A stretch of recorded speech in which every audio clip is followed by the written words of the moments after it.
ขอบคุณนะคะที่ได้มาเอาของขวัญนะคะรอยยิ้มมักเกิดเมื่อรู้สึกยินดีมีความหวังดังภาพประชาชนและพระภิกษุสามเณรที่ได้รับผลกระทบจากภัยน้ำท่วมใหญ่ในรอบหลายปีของอำเภอลมศักจังหวัดเพชรบูรณ์ต่างอนุโมทนายินดีกับน้ำใจ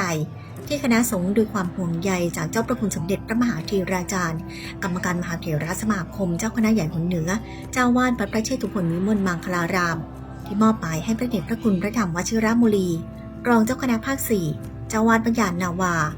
นำเครื่องอุปโภคบริโภคช่วยเหลือผู้เดือดร้อนณวัดไพรสนศักดารามกว่า300ชุดและกัปปิยพันธ์ 20,000 บาทโดยมีพระราชภัชรธรรมเมธีเจ้าคณะจังหวัดเพชรบูรณ์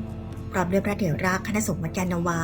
นางสาวอัชราปั้นมูลผู้อำนวยการสำนักงานพระพุทธศาสนาจังหวัดเพชรบูรณ์สมาคมส่งเสริมความเจริญของพระพุทธศาสนาโดยคุณบรรพเสรีวงศ์ณอยุธยานายกสมาคมและในฐานะรองผู้อำนวยการสถานีวิทยุโทรทัศน์โลกพระพุทธศาสนาเฉลิมพระเกียรติ WB ทีวีวัดยานนาวาร่วมส่งมอบกำลังใจให้ผู้เดือดร้อนได้ยิ้มได้ในวันนี้เนื่องจากเหตุการณ์ดินฟ้าอากาศไม่เอื้ออำนวยหรือว่าเอื้ออำนวยจนเกินพอดี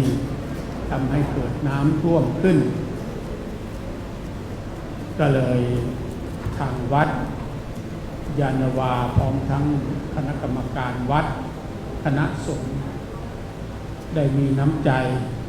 สะดองใหญ่ตำบลท่าอิบุญและมวลน้ำจำนวนมากจากตำบลตาดกรอยอำเภอหล่มเก่าไหลมาสมทบในแม่น้ำป่าสักล้นตลิ่งตลอดเส้นทางของแม่น้ำทำให้เกิดความเสียหายต่อบ้านเรือนของราษฎรสถานที่ราชการวัดวาอารามถนนและพื้นที่การเกษตรพระราชภัชรธรรมเมธีเจ้าคณะจังหวัดเพชรบูรณ์กล่าวถึงสถานการณ์ว่าจากที่พายุหนองฟ้าทำให้เกิดฝนตกหนักในวันที่ 30-31 สิงหาคม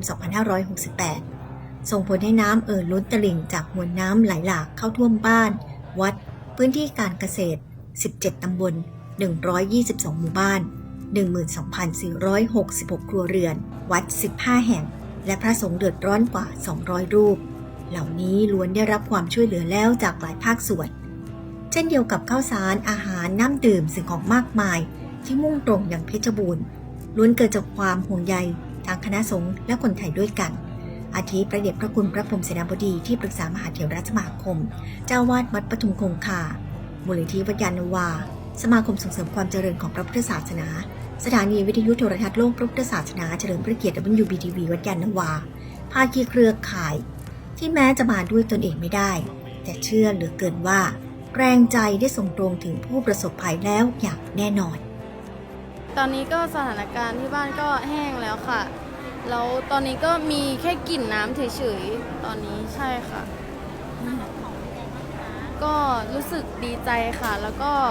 ขอบคุณพระคุณท่านที่เมตตาพวกเราทุกคนนะคะ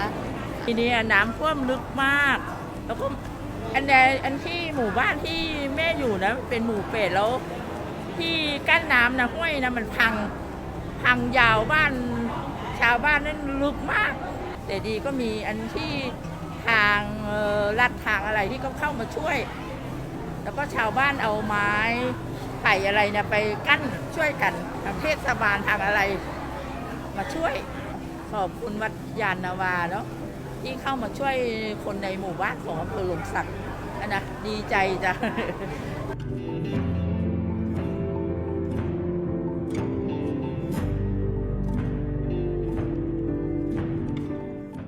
ไม่พลาดข่าวสารงานคณะสงฆ์กดติดตามและร่วมเป็นหนึ่งเสียงแสดงความคิดเห็นเป็นพลังขับเคลื่อนการทำงานให้กับเรา